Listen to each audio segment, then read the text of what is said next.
Alors, c'est le moment. Un autre moment cher à mon cœur. Alors, je voulais juste souligner, d'une part, un grand merci pour le trio de ce matin, pour vos mémorables présentations. Quelqu'un me disait tout à l'heure, j'ai pleuré tout du long.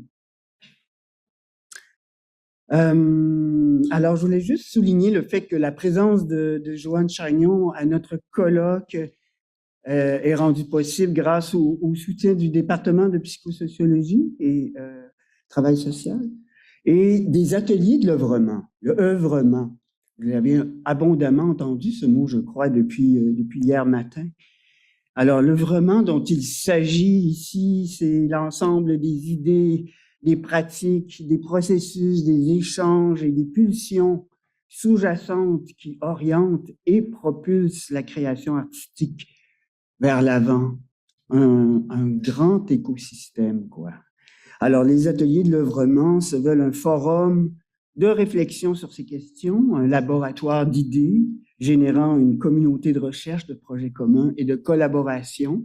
Je vous invite à aller vous promener sur le site qui se renouvelle, là, qui est en train de continuer à se reconstruire, construire, pour y retrouver des entrevues, des réflexions et une copie open source du livre Pérégrination.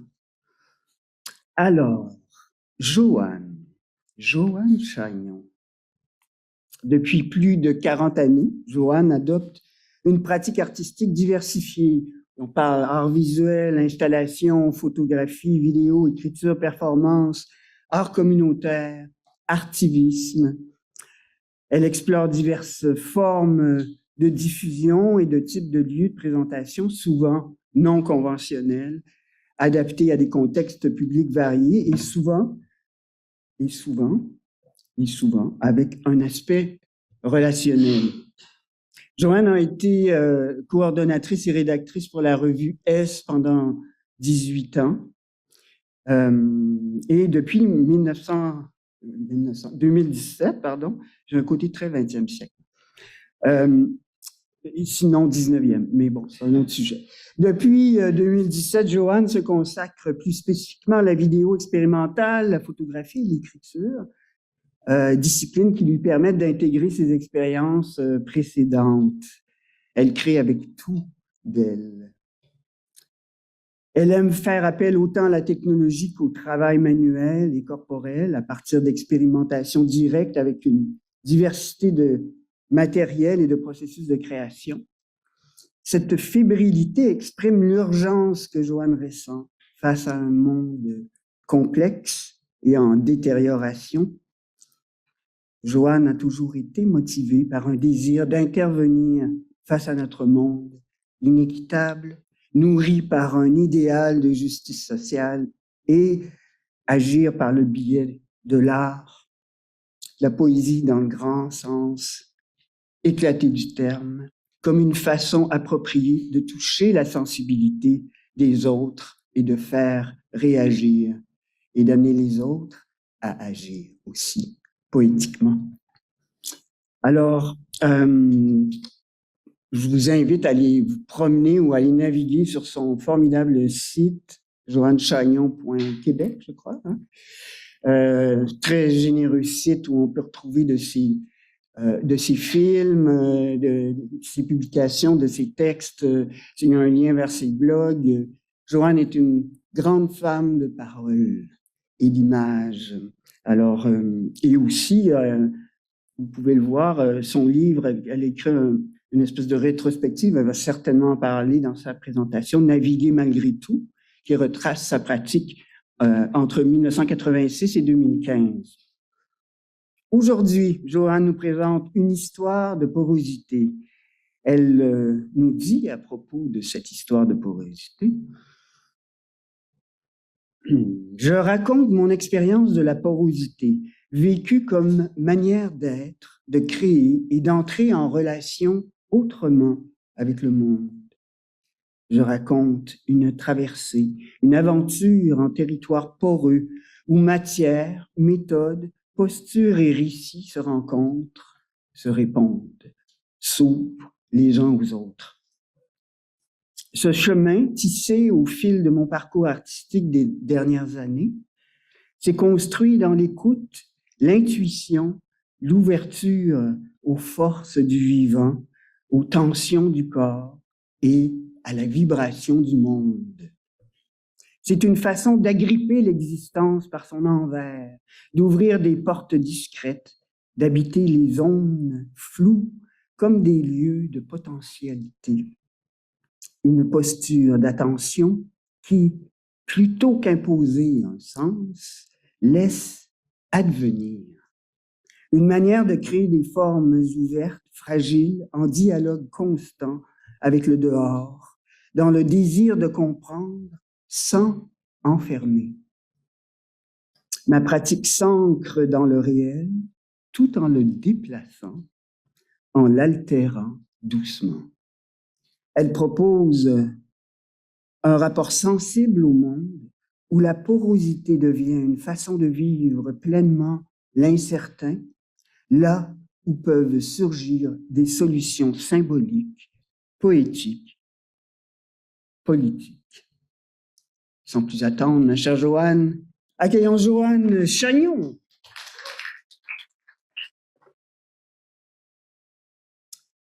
Alors, bonjour, ça allez bien là, ce dimanche matin? Il fait peut-être pas beau dehors, mais ici, en dedans, on est bien. Depuis hier, on est très bien. Alors, ça me fait bien plaisir d'être ici aujourd'hui pour venir vous parler.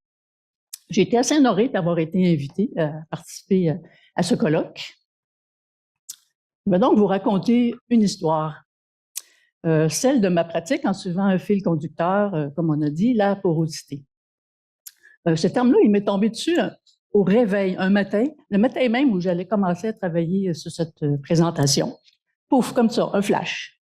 Alors, j'ai senti que ça faisait du sens, alors je l'ai suivi. La porosité, on peut aussi l'envisager dans le sens d'interaction, intégration, connexion, qui se laisse pénétrer, perméable. Vous voyez l'idée. Alors, j'ai donc replongé dans ma pratique transdisciplinaire depuis les années 80 et j'ai choisi des exemples dans mon parcours, pas nécessairement en ordre chronologique. Alors, il va y avoir de la porosité dans ma présentation elle-même. Déjà, je trouve que le titre même du colloque, l'art aux intersections du monde, c'est pas mal poreux, ça. Et en même temps, à Montréal, il se tient le Forum social mondial des intersections, qui veut être interculturel, interquartier, beaucoup de choses. Fait que je pense qu'il y a quelque chose dans l'air. En tout cas, moi, j'aime ça, ces concordances-là. Alors, j'ai fouillé dans mes documents, puis j'ai eu la surprise de retrouver cette photo qui date d'un bon moment. On voit que déjà, j'accordais assez d'importance à l'intégration, n'est-ce pas? Alors, wow, ça m'a surpris. Je ne m'en rappelais pas. Alors, le mot était intégré dans le décor urbain et moi-même, j'étais intégrée dans le paysage. Alors, je vais donc vous partager quelques aspects poreux de ma pratique. Je vais y aller par étapes progressives, mais ils ne seront pas étanches. Hein. Il va y avoir de la porosité. Hein. On est là-dedans, vous avez compris. Alors, premièrement, la porosité et le choix des lieux. Alors, dès le début, moi, je voulais pas exposer dans des lieux officiels, des galeries, comme ça. Je voulais faire autrement, je voulais me démarquer. Puis surtout, je voulais m'inscrire dans la vie puis me rapprocher d'un public qui n'était pas juste en art. Alors, ce premier environnement, il s'est tenu dans un bar. Mais ce bar-là, il était tout neuf. Il y avait des grands murs dénudés, tout blancs. Quand je suis rentrée, j'ai dit « Wow, c'est comme une page blanche, mais avec du monde dedans. » Alors, c'était spécial. Je vais juste mentionner que ce bar s'appelait le Lou Bar. Vous allez voir, c'est prémonitoire. Vous allez comprendre plus tard. Après ça, j'ai testé toutes sortes d'endroits. Je vais y passer rapidement parce que je vais revenir, mais je m'attarde juste au type de lieu. Alors ici, c'était dans un espace désaffecté, un édifice presque inoccupé qui est démoli aujourd'hui. Ensuite, il y a eu mon propre atelier. Alors ici, j'ai carrément construit une maison emmurée Et puis la même maison ici, à ciel ouvert, dans le contexte urbain. Des interventions directement dans la ville. Alors ici, c'était à Victoriaville. Et puis ici, à Moncton. Ça m'a permis de pousser plus loin mon intention de sortir des lieux fermés et de créer un lieu convivial qu'on pouvait habiter pendant quelques temps. Des interventions dans la nature. Alors ici, on a un arbre, on a une installation qui s'accroche à un arbre. Et puis ici, c'est évident, on a 2 performances qui tirent parti de la mer. Bel élément naturel. Dans un quartier urbain, dans le quotidien des résidents. Ici, c'était dans un restaurant désaffecté juste avant sa démolition.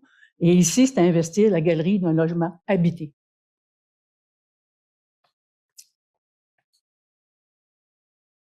Un espace refuge dans un lieu public, comme ici. Et aussi le virtuel, parce que c'est un projet interactif en ligne. Ça permet d'expérimenter une autre forme de diffusion. Ici, c'est la page d'un projet que j'avais créé. Il y a aussi le choix des matières poreuses. Ça fait longtemps que je suis attirée par des matières qui laissent passer la lumière. Dès mes toutes premières expérimentations, j'ai fait appel à des images sur de l'acétate suspendu avec des effets d'éclairage pour donner une autre dimension. Alors, voici quelques exemples par la suite qui nous donnent une idée de mon intérêt. Alors, j'ai beaucoup exploité les possibilités du latex pour réaliser des moulages. Le latex permet une fluidité d'empreinte assez incroyable, comme on peut voir ici. Et en même temps, une fois qu'on l'a détaché, il devient une membrane lumineuse avec de l'éclairage qui le traverse. J'ai ainsi moulé des fragments et même des murs au complet. J'ai jamais assez ça, je pense que j'aurais moulé la ville au complet. D'accord, c'est parti. Pour la maison, celle créée en atelier, mais j'avais pris l'empreinte de 230 vieilles poutres de bois que j'avais choisies parce qu'elles étaient bien décrépites. Le latex permettait de conserver toute cette histoire-là et la lumière révélait leur cicatrice. Je me laissais guider par ce matériau sensible et malléable.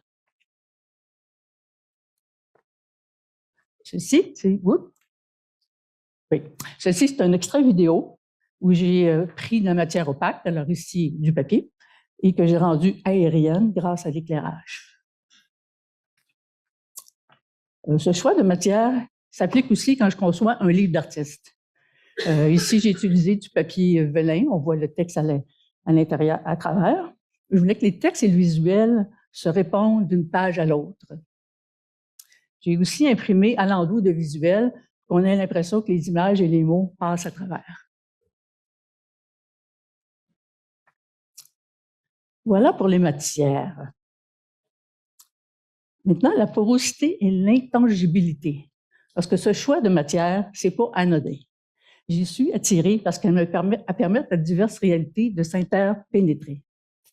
L'œuvre n'est pas limitée, elle s'ouvre à d'autres dimensions. On est dans l'entre-deux, dans le flou.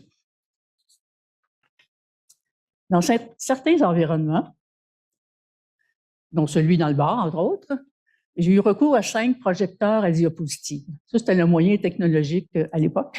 On parle de ça quelques années. Alors, ça me permettait de jouer avec des images intangibles. Les projections sur des fragments d'architecture dans l'espace créaient de nouvelles visions. Dans un autre environnement, j'ai pris jusqu'à 80 diapositives et j'ai pris ici des personnes, on le voit, les personnes du public qui passent dans les images projetées, devenant elles-mêmes des ombres fugitives aspirées dans l'œuvre. J'ai aussi beaucoup introduit des ombres ou des présences fantomatiques. Je me suis moi-même représentée en silhouette, en ombre, histoire de fondre ma présence dans les éléments mis en espace. Les images fantomatiques, c'est un rappel du passé qui se manifeste dans le présent. Alors, on m'avait proposé d'exposer un environnement que j'avais présenté dans un espace désaffecté, Mais là, dans un lieu officiel. Là, oh, qu'est-ce que je vais faire dans mes principes? Alors, j'ai choisi plutôt de l'exposer comme les traces d'une action passée, avec entre autres une image suspendue comme un vestige désincarné qui flâne au-dessus des décombres. Une façon de m'en tirer. J'aime prendre des photos dans mes projets une fois réalisés. Dans la maison, celle créée dans l'atelier. Alors, j'ai photographié des personnages évanescents qui semblaient s'être infiltrés dans une structure elle-même toute fissurée. On voit ici. Et dans un autre projet, la maison, si on peut dire, était remplie d'accessoires et de meubles sans substance pour accentuer l'ambiance inquiétante recherchée.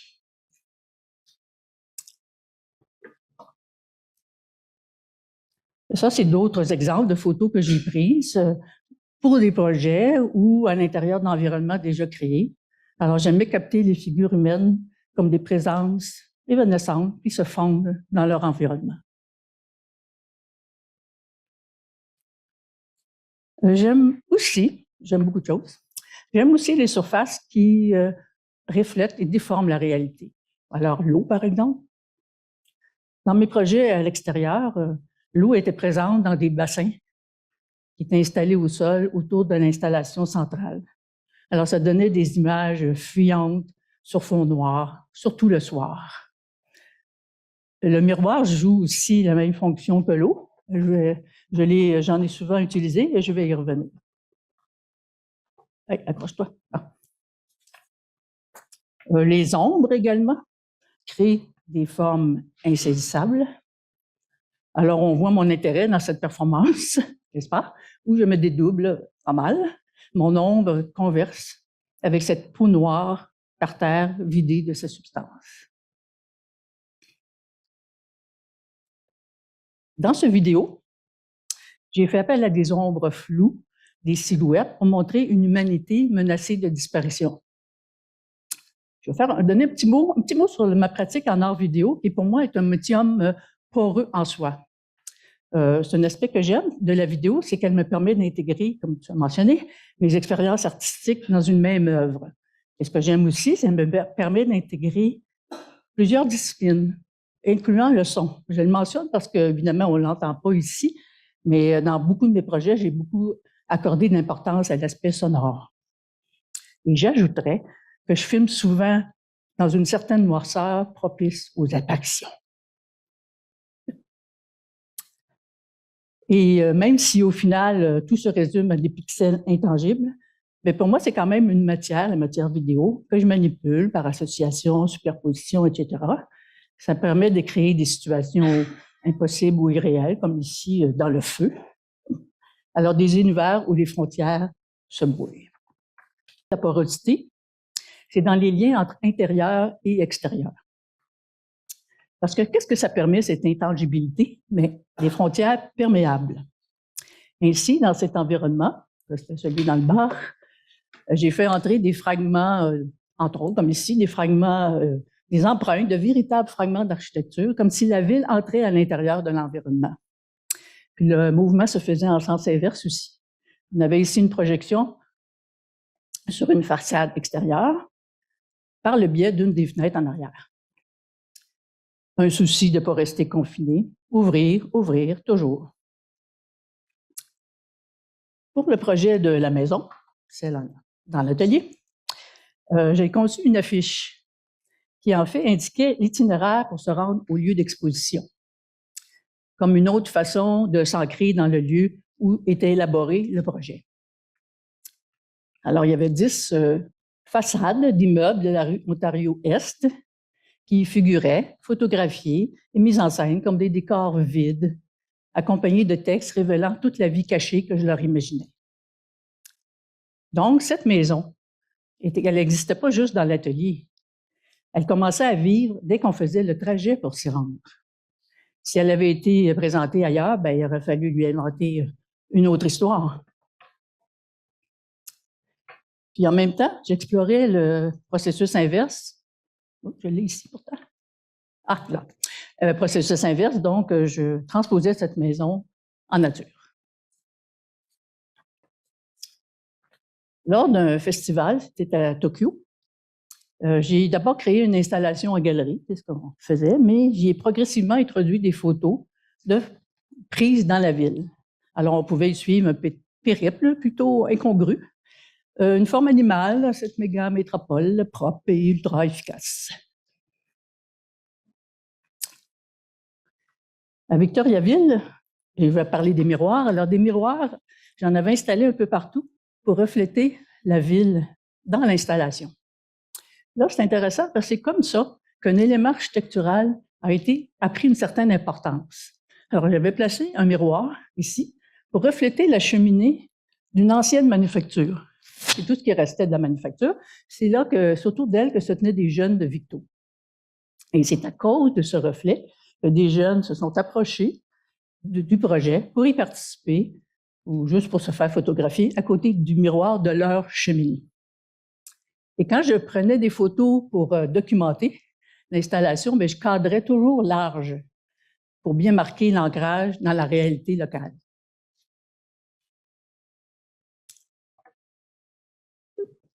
Ici, c'est le projet à Moncton. Le site de l'installation, c'était le long de la rivière Petit-Kodiak, une rivière qui était devenue stagnante parce qu'on avait construit une digue. Alors, pendant 2 semaines, j'ai fait la même chose ici. J'ai entouré l'installation de bassins d'eau qui étaient tirés directement de la rivière. On voit ici mon intérêt encore pour les réflexions dans l'eau. Mais les jours passant, l'eau s'est évaporée. Et puis, ça a causé des craquelures dans la glaise qui était mêlée à l'eau de la rivière stagnante. Ça montrait ainsi assez crûment l'histoire tragique de cette voie maritime. En ce qui concerne la vidéo, elle s'écrit d'abord en solitaire, dans mon cas, dans l'atelier ou en extérieur, comme on voit ici. Puis après ça, bien, elle peut circuler facilement, même à travers le monde, dans toutes sortes d'espaces, même un petit écran. Alors, la frontière entre mon espace intime et le reste de la planète bien, devient poreuse elle aussi. Autre aspect de porosité dans ma pratique, c'est l'ouverture par l'imaginaire et la place de l'écriture. Parce que l'écriture, elle occupe une place très importante dans ma pratique. Elle agrandit la porosité. Elle est souvent de nature fantastique. Elle fait cohabiter le réel et l'imaginaire. J'aime ça inventer des histoires où je fais cohabiter ces deux mondes. Alors, après la construction de la maison, en atelier, j'avais commencé à lui imaginer des histoires, des périples, comme si la maison avait voyagé, avait pris l'air, puis elle était allée dans différents points chauds du globe, là où il y avait des zones de conflit. Alors, je commençais à la faire voyager. Pour cet autre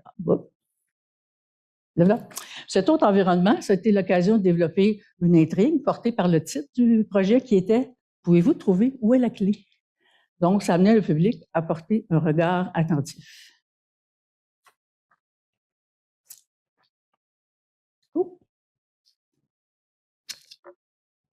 Ensuite, j'ai participé à un événement collectif, hommage à un écrivain, Cervantes. Alors, lui qui avait créé Don Quichotte, ben moi, j'ai imaginé une petite pichenotte. Oui, c'est une Don Quichotte dont l'idéal est transposé dans un imaginaire québécois.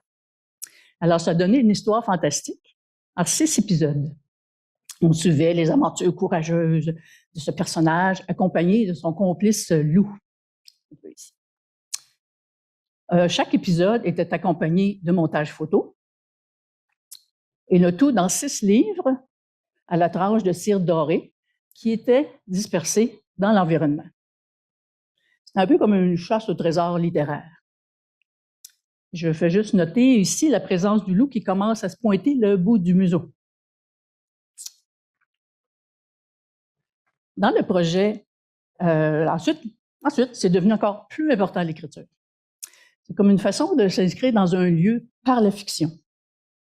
Alors, le projet développé à Victoriaville ici, comme pour les autres qui ont suivi, il était une mise en scène développée à partir d'une fiction en 7 épisodes que j'ai écrite spécifiquement pour l'occasion.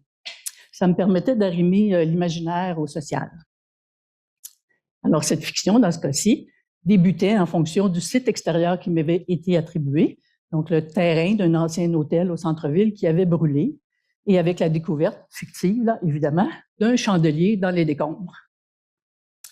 Puis, j'entremêlais des faits réels liés à l'histoire industrielle de la ville, des éléments fantastiques, des légendes québécoises.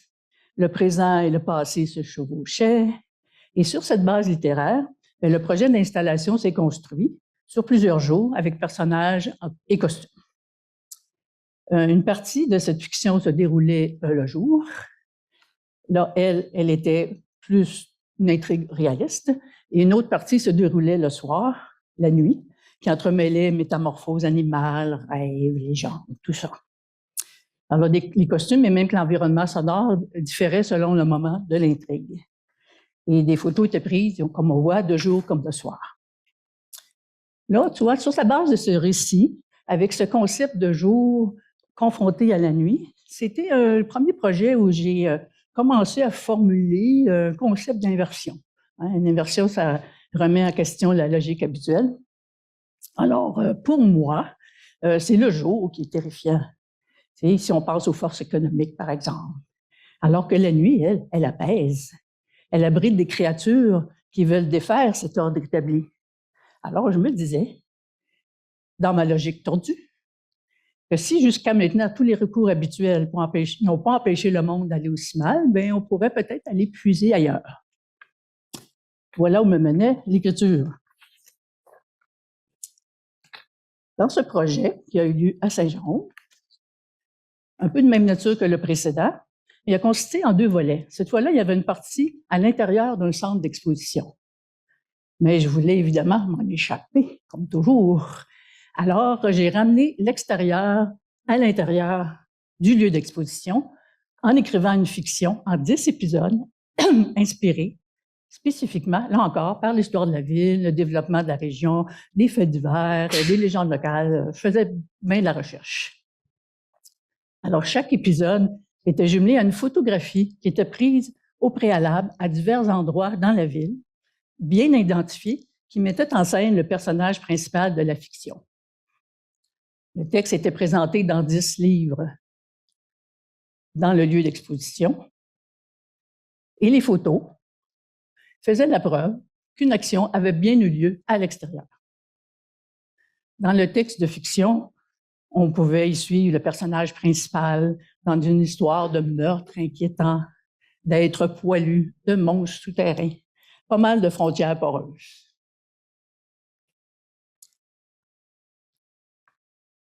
Ce projet à Moncton, il a suivi un peu mal le même concept. Alors, un texte de fiction en 8 épisodes, écrit spécifiquement pour ce projet. Il racontait une histoire de disparition étrange, basée sur des faits réels de l'histoire de Moncton et de l'Acadie, dans laquelle on retrouve des êtres loups dont la fourrure est sous la peau et qui circulent entre 2 mondes. Encore le texte pour ce projet, il était autour de la thématique du jeu. Il a été présenté dans le quartier du Myland. Alors, j'ai aussi créé une fiction prenant sa source dans le développement du quartier à notre époque. Et le public devait résoudre une énigme avec 4 dénouements possibles en se basant sur des indices dissimulés dans l'installation, dont des vieilles photos d'époque transformées. Pour le projet Internet que j'ai mentionné plus tôt, j'ai écrit là aussi un récit fantastique qui met en scène des individus loups agissant dans les souterrains d'une ville. Cette histoire-là, elle était en parallèle avec une enquête photographique qui, elle, était réaliste. Alors, ça exploitait les couches narratives en parallèle qu'un site en ligne peut permettre.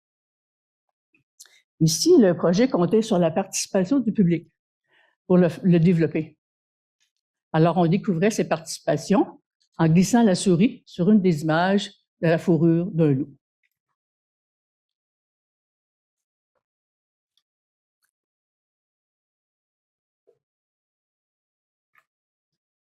Pour ce projet, dans Hochelaga Maisonneuve, j'ai fait appel à un conte symbolique qui raconte, on voit le titre ici, il raconte les fières origines de la population qui serait sortie du fleuve.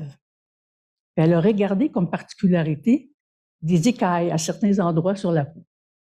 Alors, pendant la durée de l'événement, on pouvait confectionner des écailles, une façon de concrétiser un élément du conte. Mais surtout, c'était un déclencheur pour échanger avec les personnes sur le plan de l'imaginaire autour d'une activité manuelle. 2 ans plus tard, toujours dans Hochelaga, j'ai poussé encore plus loin ce conte pour le rendre vivant en devenant moi-même ce personnage écaille. J'ai aussi recréé l'environnement de ce personnage. Des flammes écailles grimpaient sur la maison, tout comme le feu de la gentrification était en train de transformer le quartier.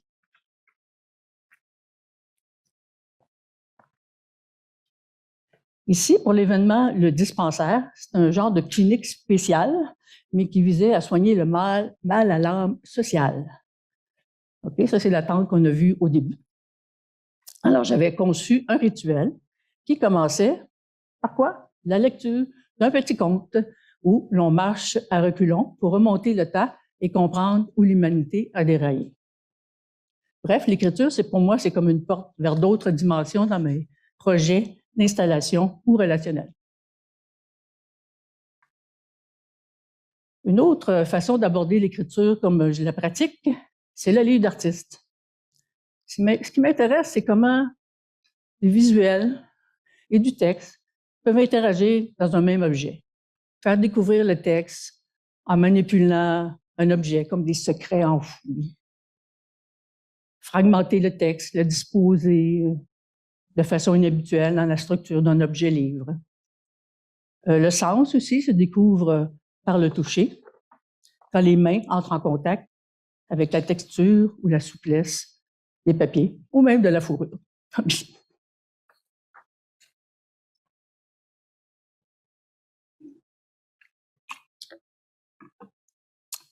Un autre aspect de la porosité dans ma pratique, c'est la fusion. La fusion entre humain, animal ou environnement. Je pense que ça ne vous étonnera pas rendu à cette étape-ci. Alors, les différences se mêlent et font surgir des formes intermédiaires. Et ce processus passe souvent par le corps, qui est comme une membrane perméable. On l'a vu déjà avec la maison dans l'atelier, où ce que je qualifiais des excroissances humaines jaillissait dans un espace autrement désincarné. Ou dans cet autre projet, où 2 personnages énigmatiques se fondaient littéralement dans la structure. Dans les projets extérieurs qui étaient basés sur la fiction, celle-ci était centrée autour de personnages principaux qui étaient traversés par des pulsions animales. Dans ces histoires-là, les individus sont des attributs animaux, souvent du loup, qui lui permettent d'être plus endurants. La figure du loup que l'on voit beaucoup là, dans mes projets, mais pour moi, c'est l'énergie instinctive qui sert de guide pour agir, c'est le complice. Alors, avec cet intérêt pour les êtres poilus, j'ai développé le concept du poil dans l'engrenage. C'était logique. Donc, une autre forme de porosité, c'est-à-dire que je considérais le poil comme l'intrusion d'un élément perturbateur dans la mécanique des systèmes politiques et économiques. Alors, comme dans cette performance, j'étais ce personnage poilu qui retirait de la mer des talismans à distribuer au public, notamment des cartons, mettez du poil dans l'engrenage avec du poil noir dessus. Alors, la mer était comme un réservoir de résistance. Ici, j'ai été frappée par la similitude de posture dans ces 2 performances. On dirait que je suis un animal qui veut rentrer dans sa tanière. Dans l'une, qui était collective, j'ai habité ce corps transformé, j'ai fait plusieurs gestes avec d'autres aussi, dont me recouvrir de gazon comme une sorte de fourrure. Et dans cette autre, individuelle, qui était présentée en Chine sur un chantier résidentiel, j'étais une véritable créature animale traquée, me déplaçant à 4 pattes et me recouvrant peu à peu de la végétation encore sur place. Mais ça finit mal parce que c'est pas l'animal qui gagne. Dans ma pratique en art vidéo, on a une porosité en action. Je me rends compte avec le recul avec quel point je suis traversée par les bouleversements climatiques, mais à ma manière et sans vraiment m'en rendre compte. Dans cette vidéo, on avait un corps qui se mêlait à différents éléments naturels, à divers cycles de vie. Récemment, en vidéo, je me suis mis à incarner des créatures hybrides, comme si la nature envahissait mon corps ou l'influençait. Ici, on a des créatures décharnées qui se profilent dans un paysage désolé devant des dépouilles suspendues. Est-ce que ce sont des spectres? On a noté les présences fantomatiques qui hantent encore mon univers. Et cette interaction se termine par une décharge pulsionnelle qui vient contrebalancer la désolation. Déjà, le titre de ce vidéo, qui est « Faire corps avec le dérèglement », il est parlant. Il oppose deux postures qui réagissent différemment. Alors, une se consume et l'autre se régénère et peut ainsi régénérer à son tour. Dans cette autre vidéo, qui lui est en cours de réalisation, je pousse davantage cette atmosphère d'imprégnation. Alors, on a une sculpture en poil, comme le réceptacle de l'inconscient d'une nature rebelle, des arbres avec des tumeurs rouges, un personnage entravé par des excroissances végétales, un autre personnage qui essaie de ranimer une branche morte. Alors, la question, faut-il fusionner pour mieux comprendre?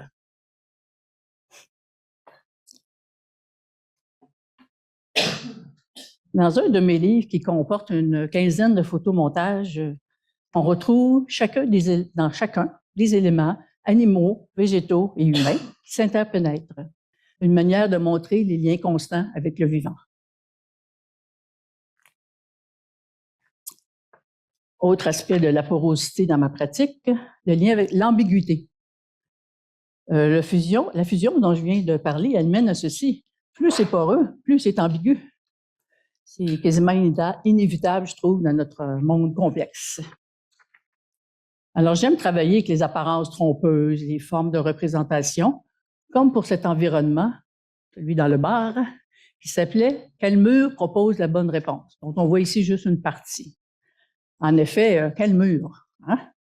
Je voulais exprimer un sentiment de pas trop savoir parfois par quel moyen d'action adopter. Comment distinguer le vrai du faux? Je pense que c'est un sentiment très d'actualité. L'environnement qui a suivi, qui s'appelait « Travaux de démolition en cours », il poursuivait cette réflexion. Comment agir face à un monde qui s'effrite?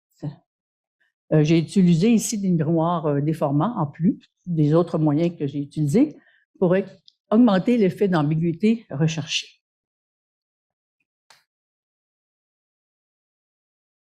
Je fais aussi un lien entre l'ambiguïté et le dérisoire. Je veux dire, la fragilité des moyens d'action à notre portée. Alors, après avoir travaillé sur la démolition, c'est bien beau, mais je me suis dit, bon, ben maintenant, je vais construire. Oui, mais avec quoi? Alors, j'ai pris les moyens que j'avais à ma disposition, donc des moulages en latex, des marteaux mous en latex. C'était assez ridicule, mais c'était comme ça des fois que je me sentais quand je voulais intervenir face à ce qui se passait dans le monde. En même temps, là, cette maison-là, là est rendue dehors, elle a tenu le coup. Quand même, elle était solide. Dans le cadre d'un autre événement, elle a été montée et démontée pendant 6 jours dehors, avec tout le défi que ça comportait d'agir avec une structure plutôt flasque. Alors, ça m'a permis d'expérimenter physiquement ce que ça veut dire persévérer. On voit ici, dans cette autre performance, où je pars avec une embarcation de fortune pour combattre les effets néfastes de la mondialisation. C'est la petite pichenote un peu là. La mondialisation, c'est un gros sujet inquiétant à une époque et on en découvrait les effets néfastes. Alors, c'était très préoccupant. Alors, on part à combattre. J'ai également amplifié l'effet d'ambiguïté en jouant sur l'aspect théâtral. C'est apparu avec le projet qui a introduit Petite Pichenotte, qui en soi est un personnage un peu ridicule, mais elle est attendrissante. Elle veut agir avec ses moyens qui sont de l'ordre de l'imaginaire.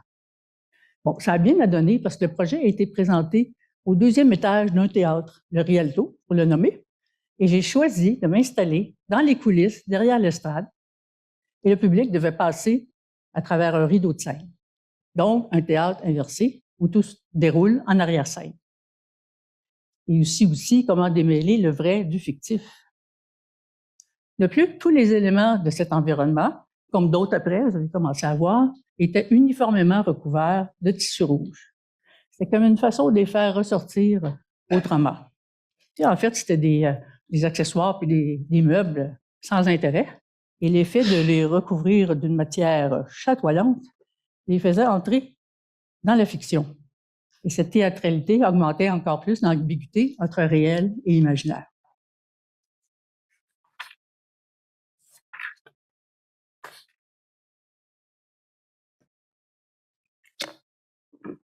En art vidéo, plutôt que de construire un récit... Non, c'est pas ça partout. Ah oui, c'est une page. Bien. Ben, je vais en parler. Attendez un peu. Ah oui, ici.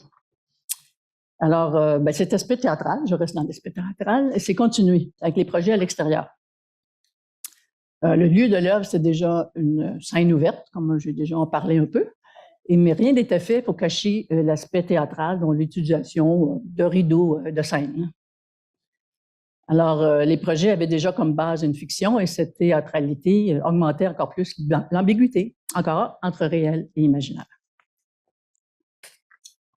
Bon, là, en art vidéo. Alors, bon, comme j'ai dit, au lieu de faire un récit linéaire, ben, je fais coexister des fragments. Le sens y circule de manière un peu trouble. Cette vidéo s'appelle « Promenade en forêt ». C'est un exemple d'une interprétation laissée assez ouverte. Hein? Déjà, le titre est ambigu quand on regarde les images. C'est pas une balade tranquille en forêt. Alors, il y avait dans cette vidéo une nature symbolique où les arbres étaient constitués d'attributs humains et où la vie et la mort s'entremêlaient. Dans cette autre vidéo, qui s'appelle « Double », est partie à la base d'un désir d'intégrer le dessin, donc une image fixe, et une image vidéo en mouvement. Alors, on voit ici mon intérêt pour tenter d'intégrer des disciplines. En cours de processus, le concept a évolué vers la mise en scène de dualité avec des figures qui s'opposent ou se complètent. L'objectif, c'était pas de résoudre les dualités, mais de les assumer. L'écriture poétique, c'est quelque chose que je fais beaucoup aussi. J'en pratique beaucoup, là, pas juste fantastique. Puis pour moi, c'est naturellement poreux, ce type d'écriture. Je vois la poésie comme un texte duquel j'aurais retiré des mots, laissant des espaces vides, afin de laisser émerger un sens caché, à combler à sa guise.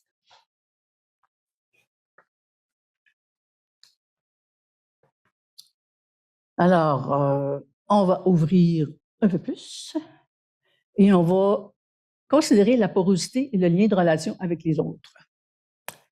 Parce que la porosité, c'est aussi comment je me connecte aux autres. L'art comme une zone d'échange. Alors, je vais revenir sur certains projets dont j'ai parlé pour mettre l'accent sur ce lien développé avec le public. Dans ces projets extérieurs, c'était souvent l'aspect intéressant, le plus intéressant quasiment.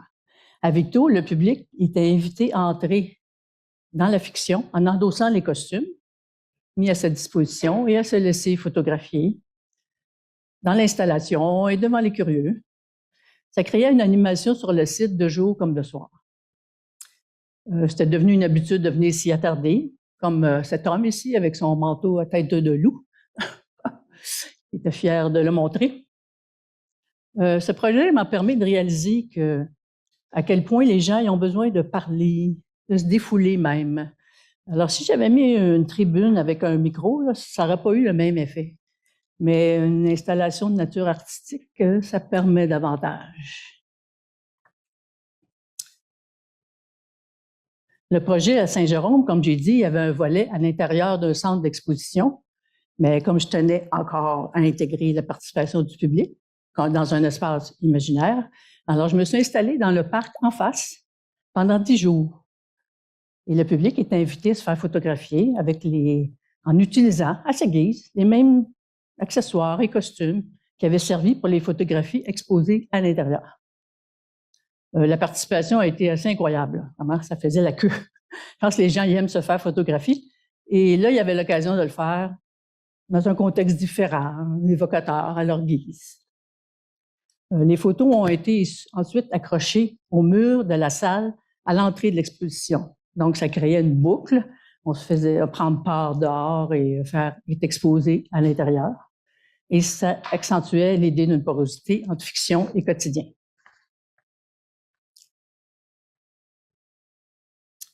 Ici, c'est à Rouyn-Noranda.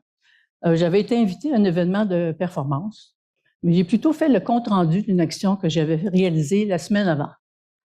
Toujours cette intention de porosité entre intérieur et extérieur. Cette fois-ci, je voulais ramener ça à l'intérieur d'un événement. Alors, j'avais mené une enquête. J'ai demandé aux personnes rencontrées de répondre par une photo à cette question: qu'est-ce qui rend votre ville unique? Comme j'ai dit, la mondialisation, c'était un gros enjeu à une époque, ça me préoccupait. J'ai récolté toutes sortes de réponses, positives, négatives. J'ai ensuite collé les réponses sur les poteaux du centre-ville. Oui, ça a donné une exposition urbaine qui renvoyait l'image que les gens avaient de leur ville. Un petit détail en passant, dans mon costume, pour l'occasion, il y avait des éléments de l'Abitibi, donc du cuivre et du moustiquaire antibébite. On était au mois de juin. Et des îles de la Madeleine, dont du sel de mer et une branche d'arbre rabougrie, histoire de rapprocher deux régions éloignées.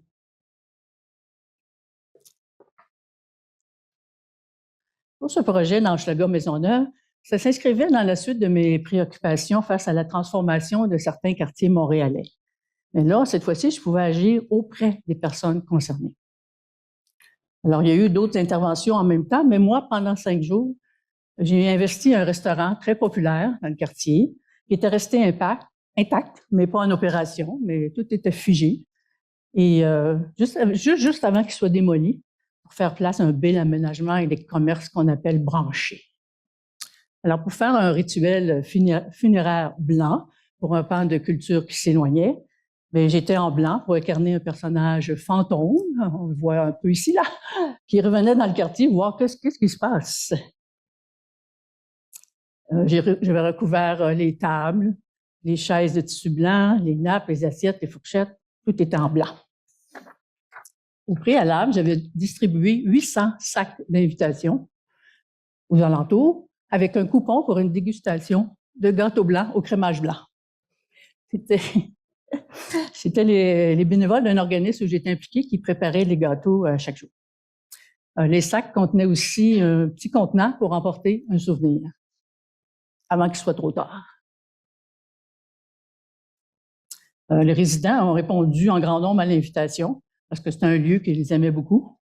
Et ça a été une expérience éprouvante pour moi parce que je les entendais jour après jour dire à quel point leur opinion compte pas, puis qu'on décidait à leur place. Alors, c'était pas évident. On aurait très bien pu intégrer le restaurant dans l'aménagement envisagé, quitte à le rénover, si on pensait justement en termes de porosité. Mais non. Alors, un lien entre le passé et le présent a été maintenu sans balayer des années de vie de quartier.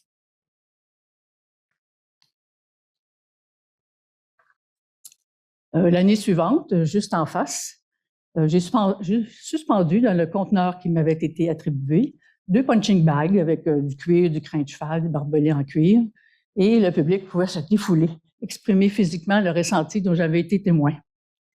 À chaque coup, il y avait du sel qui s'écoulait.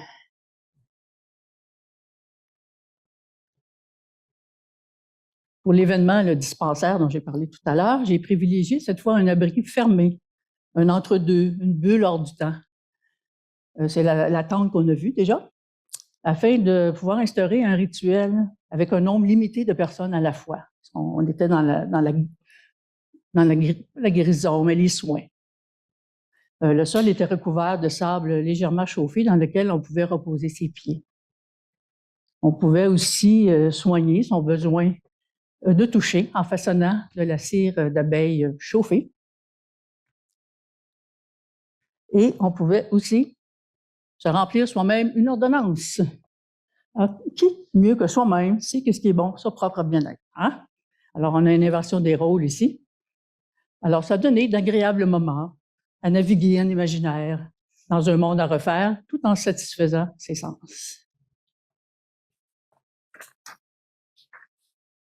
Je vais pousser un petit peu plus loin la relation avec les autres et mettre l'accent sur la co-création. Dans ma pratique, un volet important, c'était l'art communautaire. Je ne vais pas trop m'attarder, mais outre la possibilité de soutenir les projets d'autres artistes, j'ai participé moi-même à 2 projets de collaboration avec des personnes qui vivaient des mêmes conditions de vie afin de réaliser ensemble des œuvres ou des actions en lien avec leur réalité. Un premier projet ici a été réalisé avec des personnes en situation de pauvreté et celui-ci avec des membres d'un centre de femmes. C'est tenu dans une ancienne église, c'était assez spécial. Ce type de collaboration, ça demande beaucoup de disponibilité, une écoute active. Mon rôle, je le voyais un peu comme de proposer de la manière la plus créative de transmettre les idées exprimées. Mais le contenu émanait toujours des personnes elles-mêmes. Elles sont les expertes de leur vie. Elles étaient au centre du processus. Alors, on a réalisé ensemble plusieurs créations, dont du théâtre vidéo, un parcours interactif, entre autres. La porosité aussi, ça signifie d'accepter que l'œuvre co-créée nous modifie autant qu'elle change les personnes qui y participent. Alors, les participantes ont gagné en estime et en confiance, ça c'est indéniable. De mon côté, le fait de côtoyer des personnes qui vivaient des conditions de vie différentes de la mienne, ça m'a sensibilisé à des réalités terrain. J'en ai retiré beaucoup sur le plan personnel. Voilà. Alors, élargissons encore un peu et parlons de porosité en lien avec le monde. Alors, je ne suis pas indifférente aux enjeux de ma société. Un autre aspect de ma pratique, c'était l'engagement artistique. J'ai eu l'occasion de combler mon besoin d'agir concrètement, mais toujours avec des moyens artistiques. Je crois fermement au potentiel de l'art pour sensibiliser autrement en faisant appel à l'imaginaire. Retenez ce carton. Alors, cette intervention ici marqua pour moi un peu le début de cette période. Je participais à un festival à Paris pendant que la Ville de Québec se préparait à accueillir le fameux Sommet des Amériques en 2001. Si vous vous rappelez, cette énorme manifestation. Alors, là-bas, je distribuais un dépliant ironique qui vantait l'hospitalité de la Ville de Québec. On avait libéré des prisons pour héberger les visiteurs. Il y avait une belle clôture de sécurité de 4 km. C'était fantastique. Alors, ça a engagé une discussion avec les passants qui n'étaient pas à Québec, mais les enjeux, l'arrogance des pouvoirs économiques, ça touchait tout le monde. On pouvait engager une discussion à ce sujet-là. De retour à Québec, pendant les manifestations, j'ai distribué mes fameux cartons « Mettez du poil dans l'engrenage » dont j'ai déjà parlé. Comme d'autres manifestants, il s'agissait d'introduire un peu de festif dans les manifestations, de répliquer, oui, mais avec des moyens différents. Ensuite, il y a eu une très longue et fructueuse collaboration avec le collectif pour un Québec sans pauvreté, qui croyait aux moyens artistiques pour faire des pressions politiques. Ah, c'était fameux. Alors, voici quelques actions menées en appui à ces revendications. Là, je vais dire juste collectif, là, pour abréger un peu à partir de maintenant. Alors, j'ai collaboré avec d'autres artistes assez frondeurs et notre première action a été de détourner une affiche officielle du gouvernement pour lui faire dire autre chose. Le nouveau texte qui parlait d'inégalité avait été rédigé en collaboration avec le collectif. L'affiche a été placée dans des abribus de la Ville de Québec et des versions papier ont été faites et largement distribuées. Je vous dis que le gouvernement n'aimait pas bien ça. Avec ce groupe, on a fait aussi d'autres actions, entre autres pour dénoncer les abris fiscaux, un peu par inversion. On se disait, puisque les riches peuvent en profiter, pourquoi que tout le monde ne pourrait pas en profiter? On a proposé des abris fiscaux sur mesure pour tout le monde. Alors, ça a donné des actions sur la rue, sur Internet, des envois aux députés, des autocollants comme ici. On s'est bien amusé. La carte compétence, ici, c'était une autre action de notre groupe. Donc, une carte plastifiée où la personne inscrit la compétence qu'elle se reconnaît elle-même. Cette carte rappelle que tout le monde a de la valeur, même s'il n'est pas toujours reconnu dans la société. Alors, on a fait cette activité lors d'Agora et de Parlement de la rue du collectif, et après ça, dans différents autres contextes, pendant quelques années même. Ici, on a le projet des boîtes à surprise de conscience pour un Québec sans pauvreté. C'est un projet que j'ai réalisé avec une autre artiste. On voulait attirer l'attention du grand public, mais pas avec un dépliant, par exemple. Quelque chose de plus frappant. Alors, on a donc déposé sur le perron de maison des belles boîtes cadeaux avec des choux en couleur. Il y en a eu 4500 à Montréal et 500 à Chicoutimi. Cependant, surprise, c'était pas un cadeau, puis c'était pas une publicité non plus.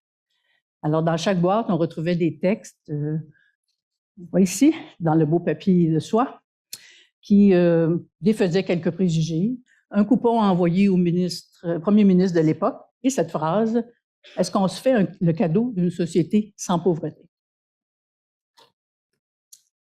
J'ai ensuite continué individuellement ma collaboration avec le collectif. Parce que plus j'en apprenais, plus j'étais indignée de vivre dans une société qui entretenait de tels préjugés envers les personnes en situation de pauvreté. Alors, à un moment, le gouvernement s'apprêtait à faire une réforme de l'aide sociale qui a remarqué un recul. Alors, j'ai conçu cette affiche qui s'appelait « Ça suffit les préjugés ». Voilà. Et donc, un mur de briques rouges avec des témoignages et des informations fournies par le collectif, mais en 6 petits caractères qu'il fallait se coller le nez sur le mur pour les lire. L'affiche était placardée au bureau du ministère responsable à Québec, puis disponible à quiconque en faisait la demande. J'imaginais que les affiches faisaient une sorte de grande tapisserie sociale, un énorme feu rouge pour marquer une objection. Tous les députés de l'Assemblée nationale ont reçu une affiche et une députée l'a même exhibée lors des débats parlementaires. Le collectif a ensuite eu l'idée des dollars solidaires, donc un billet à acheter pour financer la lutte, mais aussi pour faire un travail de subversion dans le portefeuille.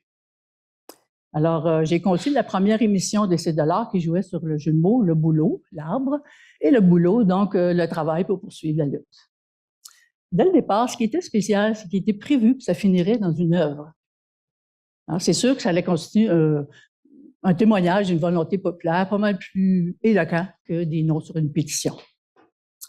Alors, les 10 000 talons des dollars vendus sont devenus l'écorce et les branches d'un grand arbre des dollars solidaires assemblés lors de corvées communautaires.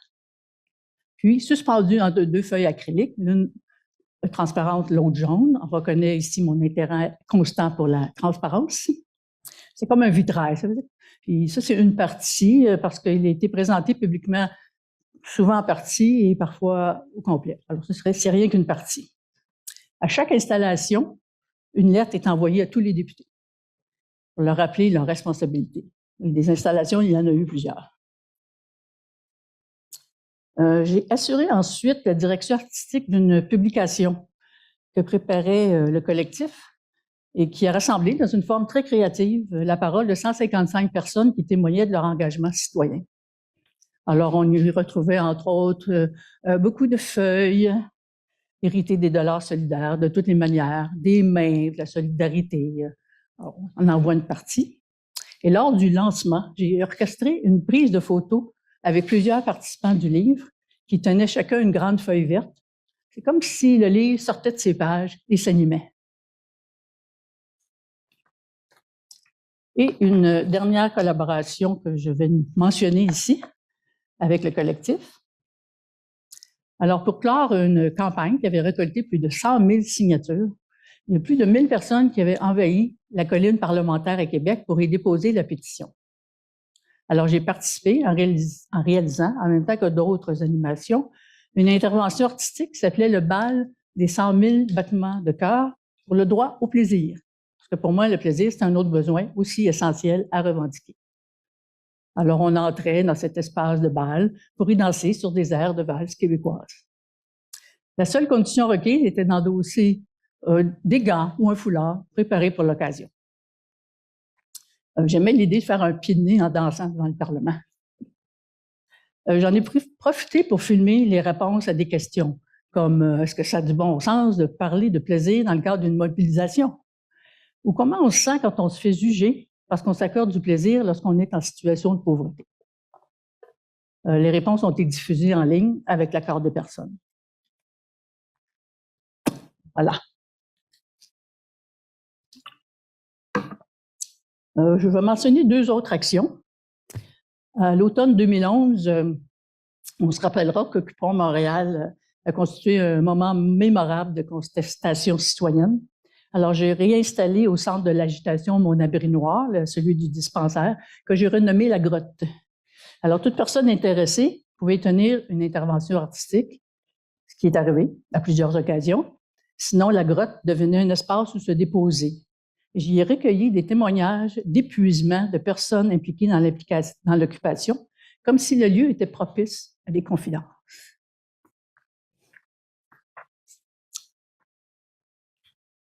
Pour cette performance, on était un groupe de citoyennes non autochtones, mais on voulait exprimer notre indignation devant l'inertie du gouvernement quant au sort des femmes autochtones disparues et assassinées. Alors, nous avons d'abord préparé une affiche pour annoncer l'événement, mais qui ferait acte de sensibilisation. Alors, elle énumérait tous les 1200 noms et âges de ces femmes. Tout comme pendant la performance, nous avons, au tour de rôle, fait la lecture intégrale de ces noms, tout en traversant une mare de faux sang entourée de souliers vides.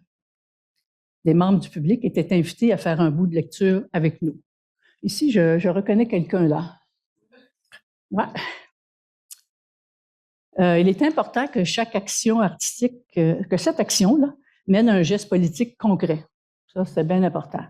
Alors, le public est invité à signer une lettre réclamant la tenue d'une commission d'enquête nationale, qui a finalement eu lieu, mais c'est pas à cause de nous.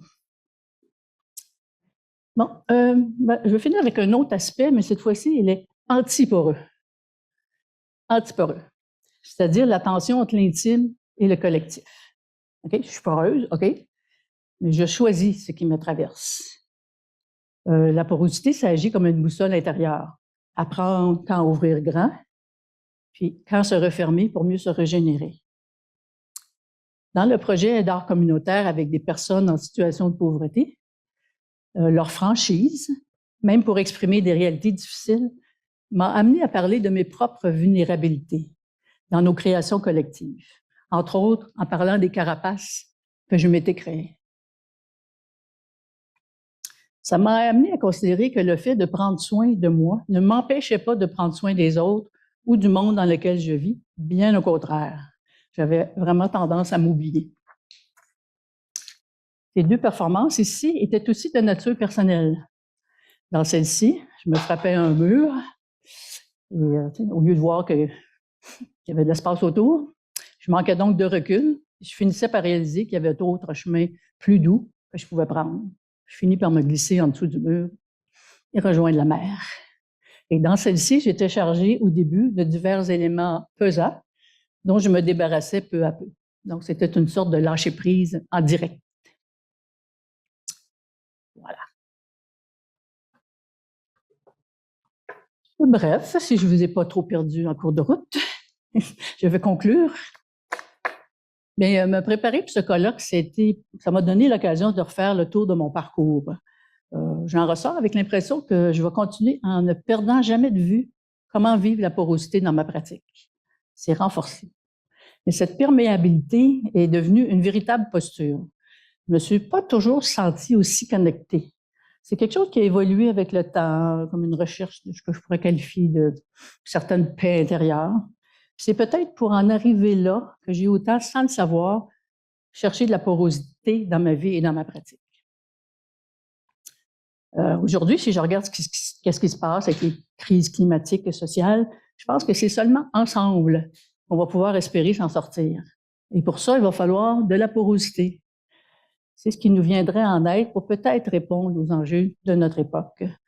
Mais c'est pas exactement ce qui se passe. Hein? On a plutôt tendance à vouloir renforcer les frontières, les pas dans ma cour, le repli sur soi, la haine.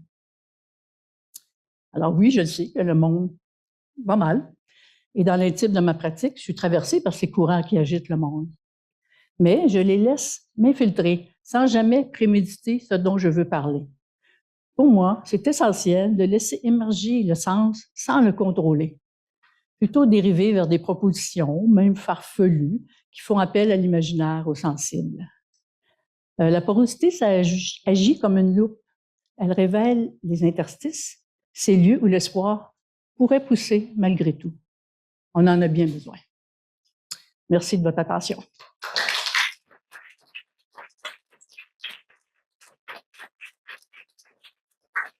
Oui, je reste. Wow! Tu me fais voyager dans le temps de voir plein de monde aussi. Oui, j'ai essayé de résumer. J'en ai coupé beaucoup. Parce qu'on est à cheval sur 2 millénaires, 2 siècles, toutes, là, tu sais, de 1986. Il y en a quelques-unes ici qui n'étaient pas nées encore. Oui, c'est un fait. Il faut l'assumer. Un grand, immense merci pour cette présentation. Je vous ai pas trop perdu, pas trop. Parce que moi, I was riveted, pour le dire en français. Parce que j'ai dit beaucoup de stock. Beaucoup de stock. Alors, on prend les résonances, les questions, les retours après cette généreuse présentation. Oui. Rebonjour, Joanne. Est-ce que la robe rouge dans la mer, c'était à la grave de Havre-Aubert au début des années 2000? Oui, à peu près. À peu près, hein? Ça a eu lieu, c'est l'événement qui a eu lieu en 2000, 2005 et 2005, à chaque année. Je me souviens. Donc, tu l'as vu? J'étais là. J'étais avec Élise. Ah, Élise Turbide? Élise Turbide, oui. J'étais dans le bleu de la mer. Oui. Avec ma voix. J'ai l'impression que c'était hier. J'ai été très marquée par cette performance. C'est magnifique d'être là aujourd'hui, alors que je pensais pas du tout être là. Moi, j'habite maintenant à Tourelle, en Haute-Gaspésie, mais je suis étudiante à l'UQAR, je suis arrivée plus tôt. Mais je veux te dire que je ne peux pas m'empêcher de faire un lien avec Sylvie Tourangeau. D'abord par le rouge, qui n'est pas un point d'orgue, hein, on le voit bien, il y a un fil conducteur. J'aimerais bien savoir quel est ton rapport à ce rouge, mais j'imagine que c'est une question. C'est toujours pas décidé, hein, ça arrive.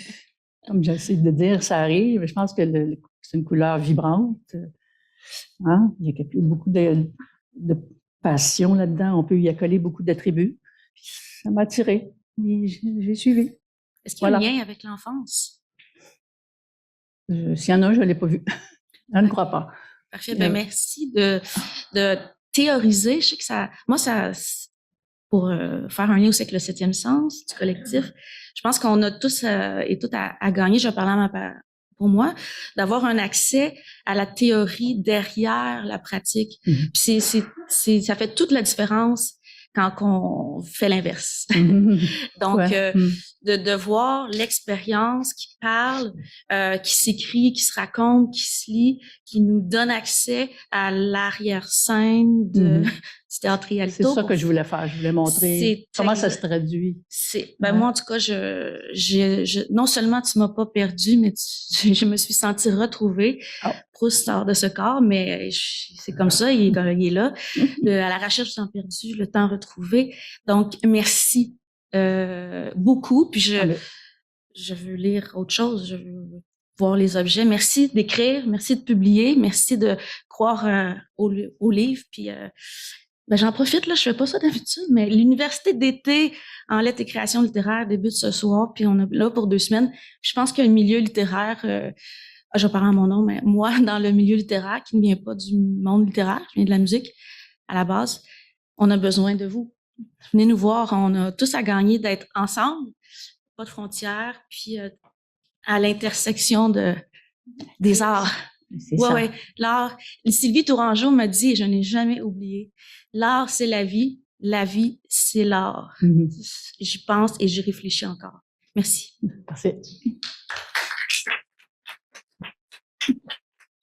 Merci, merci beaucoup. Sylvie Tourangeau, ça serait le fun une année qu'elle Ah oui. vienne nous jaser D'ailleurs, ça. en Tokyo, on était ensemble là-bas, entre autres. Oui. Et d'autres occasions. Joanne, j'ai aimé ça aussi. Si tu avais quelques mots de plus à parler, il te dit, faut-il fusionner Oui. pour mieux comprendre? Oui. J'ai beaucoup aimé cette phrase. Je l'ai laissé un peu ambigu.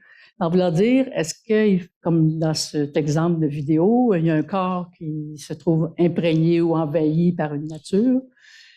Ça, c'est quelque chose que je n'avais pas prévu, mais c'est mes élucubrations farfelues qui, des fois, me disent, ben, peut-être que si on fusionnait avec la nature, n'importe comment, on comprendrait, on serait plus sensible et on agirait autrement. C'est un peu ça. Mais je n'avais pas prévu, c'est allé comme ça. Je me suis laissé aller et après coup, j'ai dit, ah, mon Dieu, c'est peut-être ça que ça veut dire. Je pense qu'il y a une piste là de solution peut-être imaginaire, mais qui pourrait être concrète aussi. Une attitude, tu sais, de pensée, justement, pas de distance, mais de lien. Et vraiment essayer de comprendre, de fusionner, peut-être fusionner. C'est intéressant. Ta première diapo, c'est avec le mot intégration. Oui. Donc, tu vois? Intégration et fusion. Mm-hmm. Oui. Tu sais, je te rends compte, c'est là que ça m'a fait réaliser comment il y a quelque chose qui se tient, hein, si on se laisse aller. Moi, c'est bien important. Là, c'est jamais prémédité, je me laisse aller, mais je suis confiante, je le sais qu'il y a un lien. Puis je veux le voir après, pas en le faisant, mais après. Après, je regarderai qu'est-ce que. Parce que je vais être libre, je ne veux pas m'orienter dans un sens ou un autre. Mm-hmm. Encore quelques minutes avant d'aller dîner. Gênez-vous pas pour donner quelques reflets à Joanne. Mais j'aimerais ça que tu nous parles avant que quelqu'un saute sur le micro, comme on le sent déjà. And then what? Maintenant quoi? Et, sur quoi tu travailles présentement, Joanne? Mm-hmm. Ben, ce que j'ai montré, là, j'ai dit vidéo en cours de réalisation, ça, c'en est un. C'est ça. Alors, je vais continuer en art vidéo puis en livre. Et tout ça, plus ça va aussi, c'est ça, c'est mes deux pratiques principales, livre d'artiste et art vidéo, mais plus ça va, plus elles sont connectées. Ce qui n'était pas là au début. Alors, ce que je fais en vidéo, je sors du matériel qui sert dans les livres, j'écris sur des images, ça revient, ça se promène entre les deux. Et plus ça va, plus ces deux pratiques sont connectées. Et c'est bien intéressant. J'aime bien ça. mais je m'étais pas réalisé à quel point je veux ouvrir, je veux sortir, je veux plus, toujours plus. Je veux pas être confiné, puis je veux que les choses interagissent. Et ça s'applique partout. Il y a quelqu'un au micro pour toi? Bonjour. Bonjour. Ben moi, ce que je trouvais qui sortait, qui crevait l'écran puis qui crève toute la pratique, c'est le chaperon rouge. Ah oui. Ben, il y a de la légende là, québécoise. J'ai pas tout dit, mais il y a beaucoup d'éléments, ouais. Tout métaphoriquement, tous les liens avec votre démarche activiste et puis le loup, puis moi, c'est ça que je vois. Mm-hmm. C'est juste. Merci beaucoup. Je suis en train de me demander qu'est-ce qui se cache derrière mon panneau à moi, le panneau de bois que vous avez placé dans la mer, là, Oui. et qui cachait tout le reste. Oui. Alors, ça m'habite et ça va continuer de m'habiter. Oui. Merci. Mm-hmm. J'en ai renversé mon café, fait que là, la Oh, filée non. de monde. Oh, ben.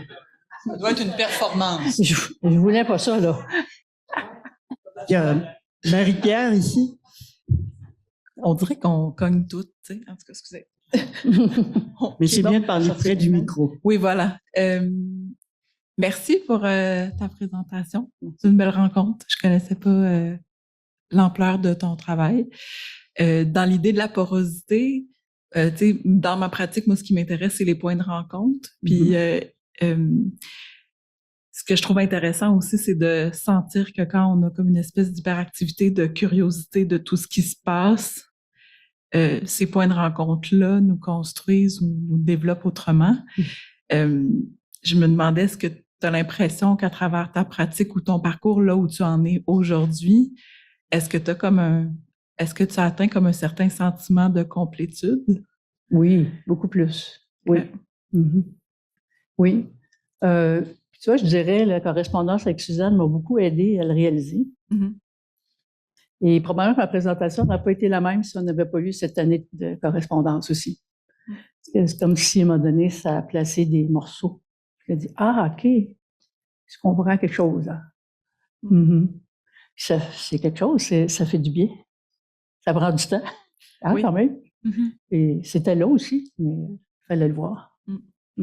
Super intéressant de voir ton angle. Merci.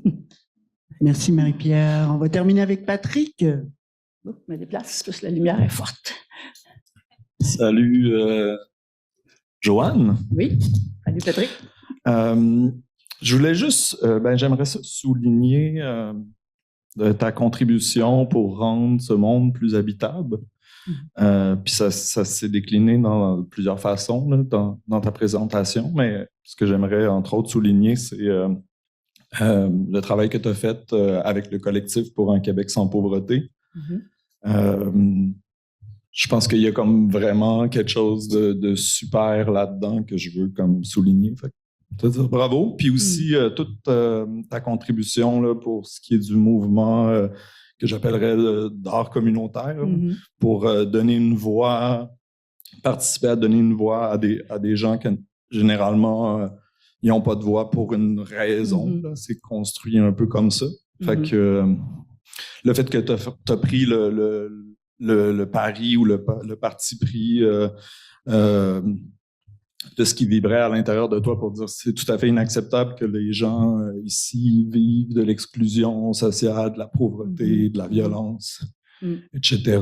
Tout ça. Fait que je voulais juste le souligner puis te dire merci pour ça. Puis c'est super inspirant. Puis ça donne le goût de faire ça aussi. Là. Parce que en fait, j'ai comme l'impression que la création, c'est un acte foncièrement politique. Puis même si on dit que c'est pas politique, finalement, on milite peut-être activement pour un statu quo, donc pour l'exclusion, donc pour la violence. Exactement. Oui, donc voilà, c'est ce que je voulais dire devant tout le monde. Fait que merci, c'est super intéressant. Je dirais que c'est toujours l'art qui est le point commun. Tu sais, l'engagement artistique, mais avec l'art, en art communautaire, c'est comment donner une voix avec l'art. C'est toujours, pour moi, le moyen. Tout le temps, partout. J'y crois. Et ça marche, c'est vrai. C'est pas qu'on change le monde, mais on fait un petit bout. Un petit peu quand même. Un petit bout, quand même. On essaye, on persévère.